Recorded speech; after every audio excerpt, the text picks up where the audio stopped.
देवी सप्तशती अध्याय 3 महिषासुर का वध, माँ दुर्गा की अजेय शक्ति का चमत्कार। नमस्कार दोस्तों, स्वागत है आपका हमारे YouTube चैनल विक्रम आदित्य पर। आज हम आपके लिए लेकर आए हैं एक ऐसी रोमांचक और आत्मा को झकझोर देने वाली कथा जो आपके दिल को छू लेगी और आपके भीतर की शक्ति को जगा देगी। शीर्षक है देवी सप्तशती अध्याय 3 महिषासुर का वध, माँ दुर्गा की वह शक्ति जो बुराई को जड़ से मिटा देती है। यह कथा सिर्फ एक कहानी नहीं बल्कि एक जीवन बदलने वाला अनुभव है। कल्पना कीजिए, एक ऐसी शक्ति जो असुरों के राजा को भी घुटनों पर ला दे, जो तीनों लोगों को अपने तेज से रोशन कर दे। क्या आप उस शक्ति को महसूस करना चाहेंगे? ये कथा आपको माँ दुर्गा की अजेय शक्ति से जोड़ेगी और आपके जीवन में नई प्रेरणा भरेगी। तो इस वीडियो को अंत तक देखिए, क्योंकि आखिरी बात आपके दिमाग को हिला देगी। स्किप मत कीजिए, वरना आप इस वीडियो का सबसे बड़ा फायदा चूक जाएंगे। ओम ह्रीम। आर्षि बोले, जब महिषासुर ने देखा कि उसकी सेना का संहार हो रहा है, तो उसका सेनापति महान असुर चिक्षुर क्रोध में भरकर अंबिका देवी से युद्ध करने निकला। उसने युद्ध में देवी पर बाणों की वर्षा कर दी, जैसे बादल मेरु पर्वत की चोटी पर पानी बरसाते हैं। लेकिन देवी ने उसकी बाणों की बौछार को खेल खेल में काट दिया। उन्होंने अपने बाणों से उसके घोड़े और सारथी को मार डाला। तुरंत उन्होंने उसका धनुष काट दिया और उसका ऊंचा लहराता ध्वज भी तोड़ दिया। धनुष टूटने के बाद उन्होंने अपने तीव्र बाणों से उसके शरीर को घायल कर दिया। धनुष टूटा, रथ नष्ट, घोड़े और सारथी मारे गए, फिर भी वह असुर तलवार और ढाल लेकर देवी की ओर दौड़ा। उसने पहले देवी के सिंह के सिर पर अपनी तीक्ष्ण तलवार से प्रहार किया, फिर देवी के बाएं हाथ पर जोर से मारा। हे राजन, जैसे ही उसकी तलवार देवी को छुई, वह टुकड़े टुकड़े हो गई। तब वह महान असुर क्रोध से लाल आंखों वाला ने अपनी ज्वलंत शक्ति भाला उठाई और भद्रकाली पर फेंक दी, जैसे वह आकाश से सूर्य का गोला फेंक रहा हो। देवी ने उस आते हुए भाले को देखा और अपना भाला छोड़ा। उनके भाले ने उस असुर और उसके हथियार को 100 टुकड़ों में तोड़ दिया। जब महिषासुर का वह महावीर सेनापति मारा गया, तब चामर, जो देवताओं का शत्रु था, हाथी पर सवार होकर आया। उसने देवी की ओर अपनी शक्ति फेंकी। अंबिका ने तुरंत अपने हुंकार से उसे शक्तिहीन कर जमीन पर गिरा दिया। अपनी शक्ति को टूटा और गिरा हुआ देखकर चामर क्रोध से भर गया और उसने एक भाला फेंका। देवी ने उसे भी अपने बाणों से नष्ट कर दिया। तब देवी का सिंह उछला और हाथी के मस्तक पर चढ़ गया। उसने देवताओं के शत्रु के साथ हाथापाई में युद्ध किया। लड़ते लड़ते दोनों हाथी से जमीन पर गिरे, फिर भी भयंकर प्रहारों से युद्ध करते रहे। तुरंत वह सिंह आकाश में उछला और फिर नीचे आया। उसने अपने पंजे के एक प्रहार से चामर का सिर धड़ से अलग कर दिया। युद्ध में देवी ने उदग्र को पत्थरों और वृक्षों से मार डाला। कराल को अपने दांतों, मुक्कों और थप्पड़ों से गिरा दिया। क्रोधित देवी ने अपनी गदा के प्रहारों से उद्धत को चूर चूर कर दिया। बाष्कल को अपने भाले से मारा। ताम्र और अंधक को अपने बाणों से मार डाला।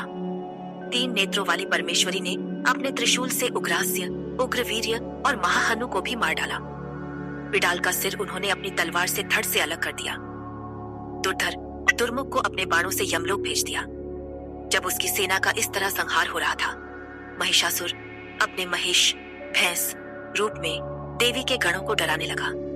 कुछ को उसने अपने थूथन के प्रहार से, कुछ को अपने खुरों से, कुछ को अपनी पूंछ से मारा, कुछ को अपने सींगों से चीर डाला। अपने वेग, नाद, भ्रमण और सांसों के झोंके से उसने कई गणों को जमीन पर गिरा दिया। देवी के गणों को नष्ट कर वह असुर देवी के सिंह को मारने के लिए दौड़ा। तब अंबिका क्रोध से भर गई।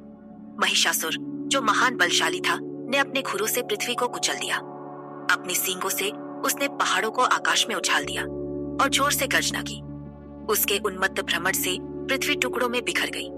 उसकी पूंछ के प्रहार से समुद्र उमड़ पड़ा। उसके सींगों से बादल खंड खंड हो गए। उसकी सांसों के झोंके से सैकड़ों पहाड़ आकाश से गिर पड़े। जब चंडिका ने उस क्रोध से भरे महान असुर को अपनी ओर आते देखा, तो उन्होंने उसके वध के लिए क्रोध जागृत किया। दोस्तों, जरा सोचिए, एक ऐसी शक्ति जो पहाड़ों को उछालने वाले असुर को भी बांध ले, वह कितनी प्रचंड होगी। यह कथा हमें बताती है कि माँ दुर्गा की शक्ति से कोई नहीं बच सकता। सुनते रहिए, क्योंकि आखिरी बात आपके दिमाग को हिला देगी। स्किप मत कीजिए, वरना आप इस वीडियो का सबसे बड़ा फायदा चूक जाएंगे। उन्होंने अपना पाश फंदा, फेंका और उस महान असुर को बांध लिया। उस भयंकर युद्ध में बंधा हुआ उसने महिष रूप छोड़ दिया। तुरंत वह सिंह बन गया। जैसे ही अंबिका ने उसका सिर काटा, वह तलवार लिए एक पुरुष के रूप में प्रकट हुआ। तुरंत देवी ने अपने बाणों से उस पुरुष को और उसकी तलवार और ढाल को टुकड़े टुकड़े कर दिया। तब वह एक विशाल हाथी बन गया। उसने अपने सूंड से देवी के महान सिंह को खींचा और जोर से चिंघाड़ा, लेकिन देवी ने अपनी तलवार से उसकी सूंड काट दी। फिर वह महान असुर महिष रूप में लौट आया और उसने चराचर सहित तीनों लोगों को कंप पाने लगा। तब क्रुद्ध जगन्माता चंडिका ने उत्तम पान, दिव्य पेय पिया और लाल आंखों से बार बार हंसी। असुर ने भी अपनी शक्ति और बल के नशे में गर्जना की और अपने सींगों से चंडिका की ओर पहाड़ उछाल दिए। देवी ने अपने बाणों की बौछार से उन पहाड़ों को चूर चूर कर दिया। पान के नशे से उनके चेहरे पर लाली छाई थी और उन्होंने उत्साह से उससे कहा। देवी बोली, मूर्ख, अभी गर्जना कर ले, जब तक मैं यह पान पीती हूँ। जब मैं तुझे यहीं मार डालूंगी, तब देवता यहाँ आनंद मनाएंगे। ऋषि बोले। ऐसा कहकर देवी उस महान असुर पर उछली, अपने पैर से उसकी गर्दन दबाई और अपने त्रिशूल से उसे भेद दिया। उसके पैर के नीचे दबा और देवी की शक्ति से कुचला गया। वह महिष के मुंह से आधा बाहर निकला और फिर भी लड़ता हुआ वह महान असुर देवी की महान तलवार से सिर काटे जाने से गिर पड़ा।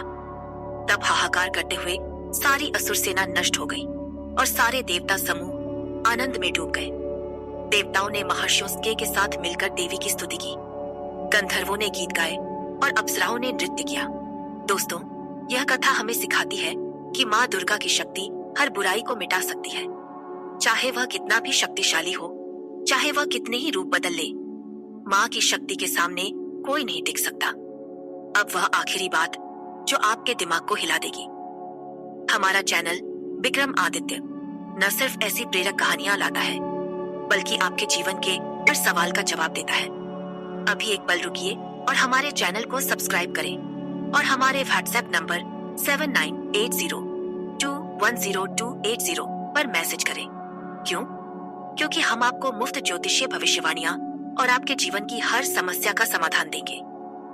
यह मौका चूक जाएंगे तो आप अपने जीवन को बदलने का सबसे बड़ा अवसर खो देंगे।